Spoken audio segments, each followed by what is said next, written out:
So, hello everyone. My name is Yue Yang, and my research topic is ODA program within China-Japan relations, and how has Japan's ODA shaped nowadays China. So, there are 7 parts for my research, and I will go over them one by one. Research background, literature review, research objective, research questions, methodology, finding, and conclusion. So first of all, let me just give a little bit research background, a brief introduction on the ODA, the Official Development Assistance, 政府開発援助. So the ODA is an arm of the Ministry of Foreign Affairs in Japan. The goal of the office is to help developing nations with supplies, civil engineering, and other assistance. The ODA program started in 1954 and has provided over $221 billion to 185 nations and regions by the year 2003. The main institution that is managing Japanese ODA is Japan International Cooperation Agency, known as JICA.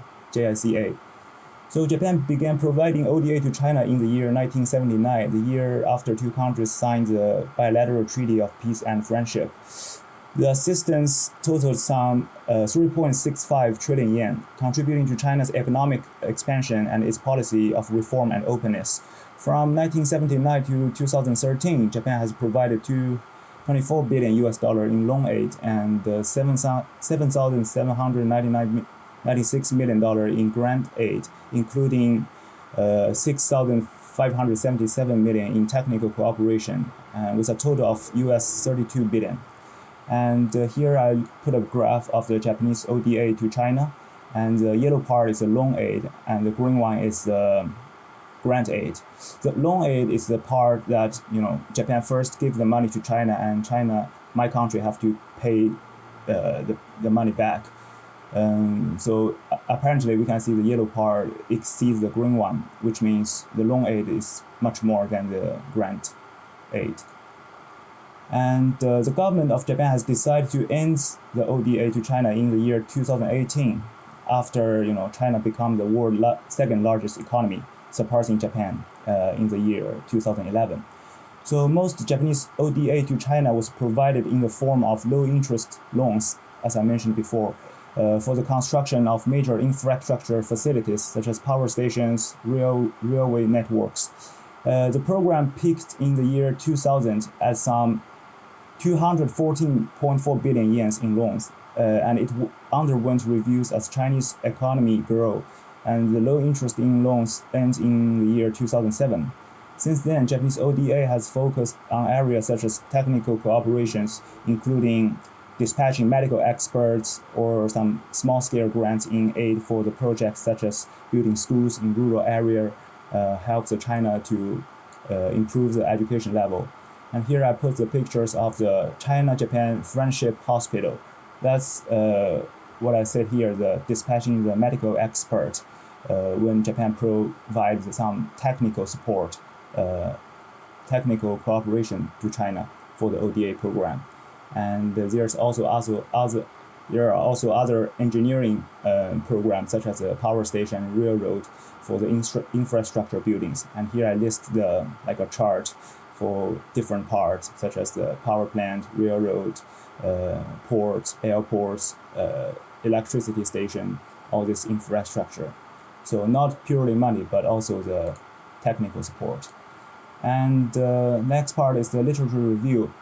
So the first one is the Pietro Maricifrino. I can't say the name very right, but in 2013 he said, the Japanese ODA played a fundamental role in the development of Chinese economic and social infrastructures, and also China as well benefit from the Japanese intervention, which improved the FDI attracting capacity of Chinese economy, favoring the entrance of foreign capitals, and also consequently boosting the economic development of China.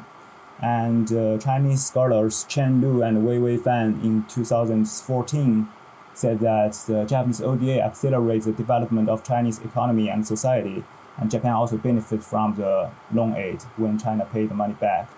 And the third article I said here is written by Marie S. Derberg And he mentioned between 1982 and 1986, China was the single largest recipient of ODA from Japan.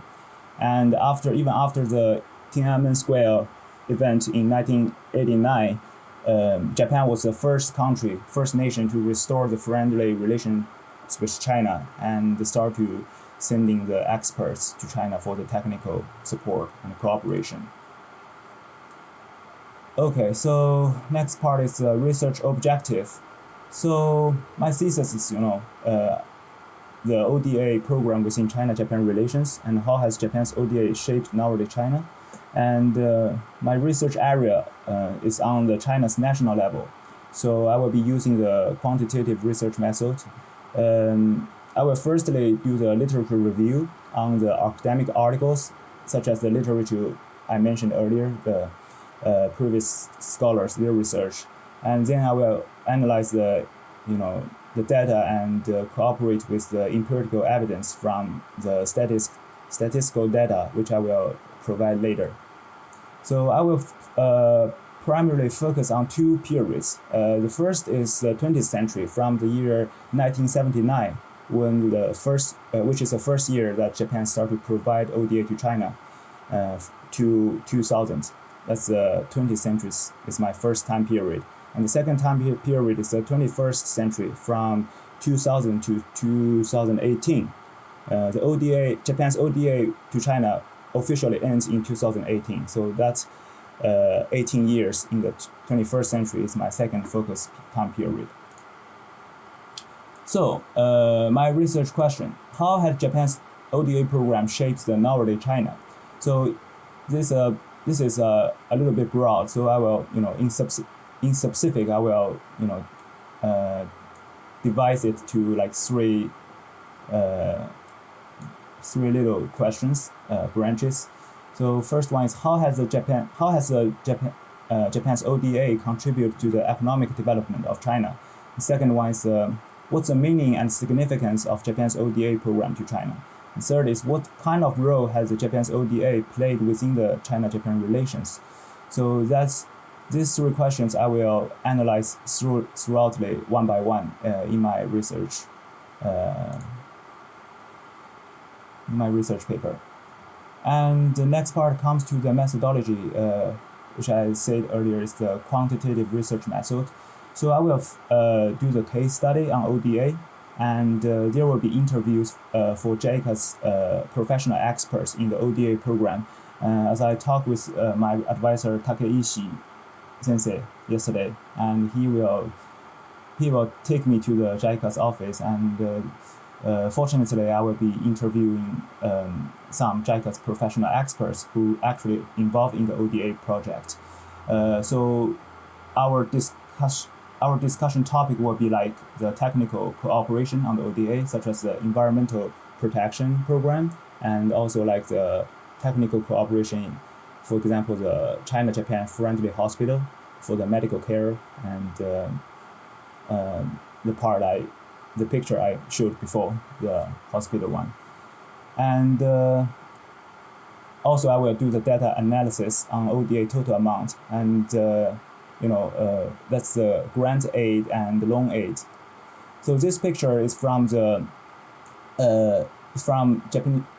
Foreign Ministry of Japan. It's called MOFA, M-O-F-A, Foreign Ministry of Japan. So as I explained for the ODA component, there will be like three types: the grant aid, loan aid, and the technical cooperations. And especially in my research topics, I will do the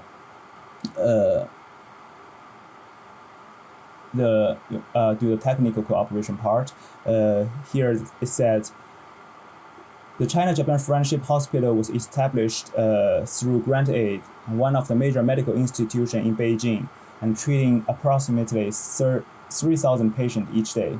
And also here said, as the year of 2013, JICA has accepted a cumulative over 35,000 trainees to nurture human resources required for industry promotions. JICA has also dispatched 9,027 experts to China. So the technical cooperation part is really the part I want to focus on, with Japan's actual help in hospital and also the environmental protection programs. And here is like the data I want to give an example. This is also from the MOFA, the Foreign Ministry of Japan, and on the website we can find the Japan's ODA to China every year since 1979. So here I just picked the year of 2013, 14, and 15, 3 consecutive years, and with the specific number, the mass data on the grant aid, loan aid, and also technical cooperation part, and with the total net disbursement and total gross disbursement. So we can see the change in numbers. China's the ODA amount to China start to decrease every year because China's economy is growing bigger, but China actually pay back the loan aid back to Japan. So I think it's like a win-win situation and beneficial for both sides. But that's the history for the ODA for the past 40 years. And the next part is my findings. Japan's ODA to China and recent activities. So this is from the JICA's official website. It just lists the history of ODA to China since the year 1979. The Prime Minister Ohira visited to China and started the first Japan's ODA to China. In the 1980s, the ODA mainly focused on solving the bottlenecks to economic development because China was very behind the world. It was very underdeveloped back in that time. So like those infrastructure and technical cooperations was really get established during the 1980s period. The Sino-Japan Friendship Hospital, which is one of my case study. And in the 1990s, it's dealing with new development issues with the rapid urbanization or economic infrastructure and emergency of environmental problems.